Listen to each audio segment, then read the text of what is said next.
मित्रों, महाभारत में विदुर नीति बहुत ही अच्छा है। विदुर जी जिंदगी में उत्थान और पतन मनुष्य को कैसे होता है, उसी पर मैं अपना सारा बुद्धि विवेक से धृतराष्ट्र को बतलाए हैं।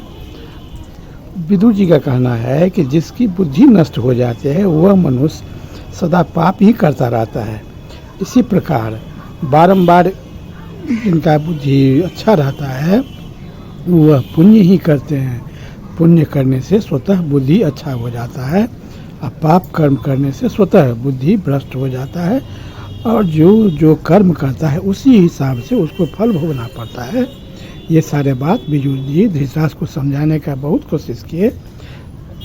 धृतराष्ट्र को कहे, विदुर जी राजन, पृथ्वी के लिए झूठ न बोलो, बेटे के स्वार्थ बस सच्ची बात न कहकर पुत्र और मंत्रियों के साथ विनाश के मुख में न जाओ। देवता लोग चरवाहों की तरह डंडा लेकर पहरा नहीं देते, वे जिसकी रक्षा करना चाहते हैं उसे उत्तम बुद्धि दे देते हैं। मनुष्य जैसा जिस काम में मन लगाता है उसी हिसाब से उसका बुद्धि हो जाता है, और जिनको देवता लोगों को अनिष्ट करना होता है उसका बुद्धि भ्रष्ट कर देते हैं। वह कपटपूर्ण व्यवहार करने वाली और पाप कर्म से युक्त हो जाता है। जैसे पंख निकल आने पर चिड़ियों के बच्चे घोंसला छोड़ देते हैं, उसी प्रकार वेद भी अंतकाल में उसे त्याग देते हैं जो पाप कर्म करता है उसका।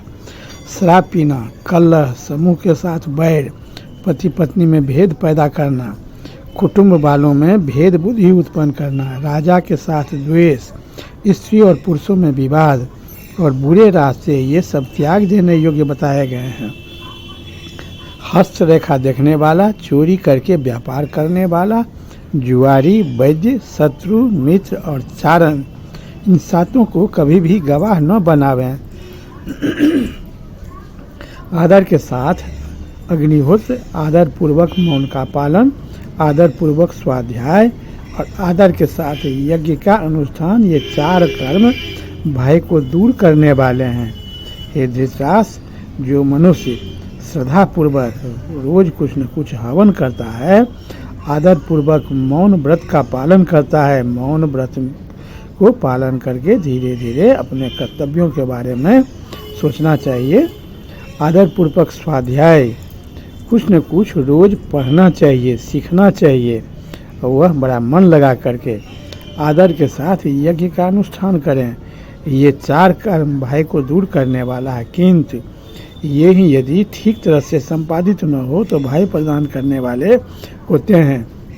घर में आग लगाने वाला, विष देने वाला, दूसरी का जन्मा हुआ संतान की कमाई खाने वाला, सोमरस बेचने वाला, शस्त्र बनाने वाला, चुगली करने वाला, मित्रद्रोही, पर स्त्री लंपट, गर्भ की हत्या करने वाला, गुरु स्त्री गामी, ब्राह्मण होकर शराब पीने वाला, अधिक तीखे स्वभाव वाला, कौवे की तरह काँव काँव करने वाला, नास्तिक, वेद की निंदा करने वाला, घूसखोर, पतित, क्रूर तथा शक्ति रहते हुए रक्षा के लिए प्रार्थना करने पर भी जो हिंसा करता है, वे सब के सब ब्रह्म हत्यारे के समान हैं। जलती हुई आग से सोने की पहचान होती है। सदाचार से सत्पुरुष की, व्यवहार से साधु की, भय आने पर सूर की, आर्थिक कठिनाई में धीर की, और कठिन आपत्ति में शत्रु एवं मित्र की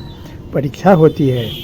बुढ़ापा सुंदर रूप को, आशा धीरता को, मृत्यु प्राणों को, दोष देखने की आदत धर्माचरण को, क्रोध लक्ष्मी को, नीच पुरुषों की सेवा सत स्वभाव को, काम लज्जा को और अभिमान सर्वस्व को नष्ट कर देता है।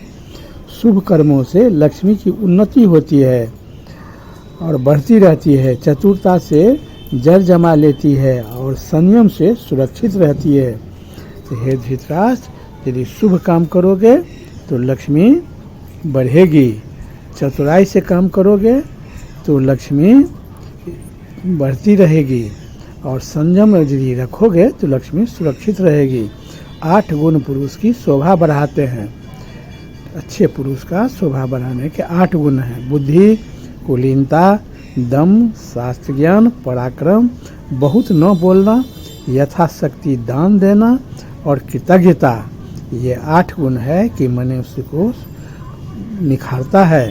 तात एक गुण ऐसा है जो इन सभी महत्वपूर्ण गुणों पर हठात अधिकार जमा लेता है।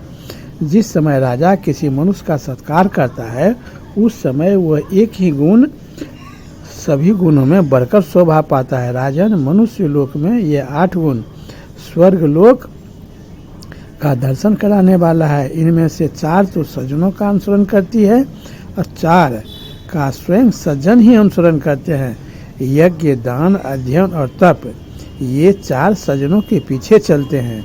हे राजन, यज्ञ करना, दान देना, अध्ययन करना और तपस्या करना, ये 4 सज्जनों के पीछे चलते हैं। और इंद्रिय निग्रह, सत्य, सरलता और कोमलता, इन चारों का संत लोग स्वयं अनुसरण करते हैं।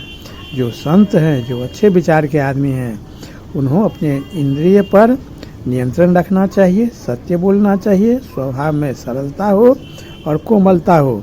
ये संत लोग ये स्वयं करना पड़ता है। यज्ञ, अध्ययन, दान, तप, सत्य, क्षमा, दया और औलो, ये धर्म के 8 प्रकार के मार्ग बताए गए हैं। इनमें से पहले 4 का तो दंभ के लिए भी सेवन किया जा सकता है, परंतु अंतिम 4 तो जो महात्मा नहीं है उनमें रह ही नहीं सकते। जिस सभा में बड़े बूढ़े नहीं, वह सभा नहीं। जो धर्म की बात न कहे, वे बूढ़े नहीं। जिनमें सत्य नहीं, वह धर्म नहीं। और जो कपट से पूर्ण हो, वह सत्य नहीं है। सत्य, विनय का भाव, शास्त्र ज्ञान, विद्या, कुलीनता, शील, बल, धन, शूरता और चमत्कार पूर्ण बात कहना, ये 10 स्वर्ग के साधन हैं। पाप कीर्ति वाला मनुष्य पापाचार करता हुआ पाप रूप फल को ही प्राप्त करता है। अब पुण्य कर्मा मनुष्य पुण्य करता हुआ अत्यंत पुण्य फल का ही उपभोग करता है। जो मनुष्य जिस ढंग का कर्म करता है, उसको उसी का फल भोगना ही पड़ता है। इसमें कोई दूसरी बात नहीं हो सकती। इसलिए प्रशंसित व्रत का आचरण करने वाले पुरुष को पाप नहीं करना चाहिए। कभी भी अच्छे लोगों को पाप नहीं करना चाहिए, क्योंकि बारंबार किया हुआ पाप बुद्धि को नष्ट कर देता है। जो कोई भी आदमी बारंबार पाप कर्म में रत रहता है, उसका बुद्धि भ्रष्ट हो जाती है, और जिसकी बुद्धि नष्ट हो जाती है वह मनुष्य सदा पाप ही करता रहता है। इसी प्रकार बारंबार किया हुआ पुण्य बुद्धि को बढ़ाता है। जो मनुष्य बार बार पुण्य कर्म करता रहेगा, उसका बुद्धि उसी बात का अनुसरण करते करते उसका बुद्धि अच्छा हो जाता है, और वह उसको बहुत कल्याणकारक हो जाता है। जिसकी बुद्धि बढ़ जाती है, वह मनुष्य सदा पुण्य ही करता रहता है। तो ये धृतराष्ट्र, मन से और या क्रिया से मनुष्य को पाप कर्म से दूरी बनाकर रखना चाहिए। हम जिस तरह का कर्म करेंगे, उसी प्रकार का फल हम मनुष्य को भोगना ही पड़ता है। और जब अपने कर्म से ही हमको फल मिलेगा, तो हम क्यों पाप के भागी बने। हे धृतराष्ट्र, तुम सन्मार्ग का आचरण करो। सन्मार्ग पर रह करके अपने पुत्र और भाई के पुत्र में कोई भेद नहीं करो। युधिष्ठिर बहुत ही धर्मात्मा है, वह धर्मपूर्ण ही आचरण करता है।